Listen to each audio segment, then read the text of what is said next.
প্রকৃতির দেয়া প্রায় সবকিছু আমাদের জন্য আশীর্বাদ, তবে অনেক সময় এই প্রকৃতি আমাদের বিপদেও ফেলে।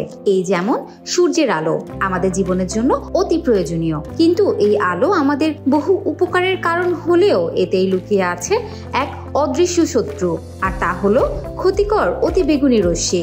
আর এই ক্ষতির হাত থেকে বাঁচার ঢাল হিসেবে কাজ করে সানস্ক্রিন।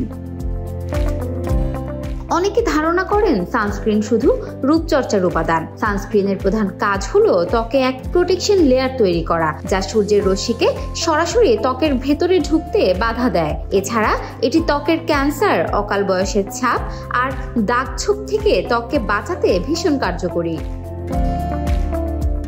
এখন প্রশ্ন আসতে পারে, এই প্রোটেকশন না থাকলে কি কি ক্ষতি হয়? সানস্ক্রিন ব্যবহার না করলে ত্বক পুড়ে যাওয়া, র্যাশ, এমনকি দীর্ঘমেয়াদে ত্বকের রোগও হতে পারে। তাই এসব সমস্যার সমাধানে প্রতিদিন সানস্ক্রিন ব্যবহার করা আবশ্যক।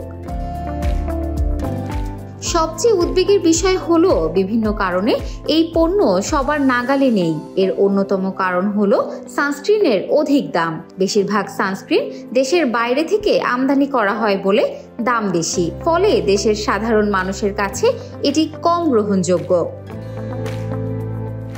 সানস্ক্রিনের পুরো বাজার নির্ভর করে আমদানির ওপর। তথ্যানুযায়ী বাংলাদেশে যেসব আমদানিকৃত সানস্ক্রিন পাওয়া যায় তার দাম প্রায় 800 থেকে 5000 টাকা পর্যন্ত, যে কারণে এটি নিয়ে সাধারণ মানুষের এত অনীহা। চিকিৎসকদের মতে যে কেউ প্রতিদিন সানস্ক্রিন ব্যবহার করতে পারেন। এটা শুধু গরমের জন্য নয়, বছরের সব মৌসুমেই দরকার। কিন্তু সচেতনতার অভাব, আর্থিক চাপ আর সহজলভ্য না হওয়ায় ব্যবহারটা সীমিত হয়ে পড়েছে। সানস্ক্রিন শুধু রূপচর্চা নয়, এটা ত্বক রক্ষার একটি উপাদান। সঠিকভাবে ব্যবহার করলে দীর্ঘমেয়াদে অনেক বড় ক্ষতি এড়ানো সম্ভব। Desk report, campus Times.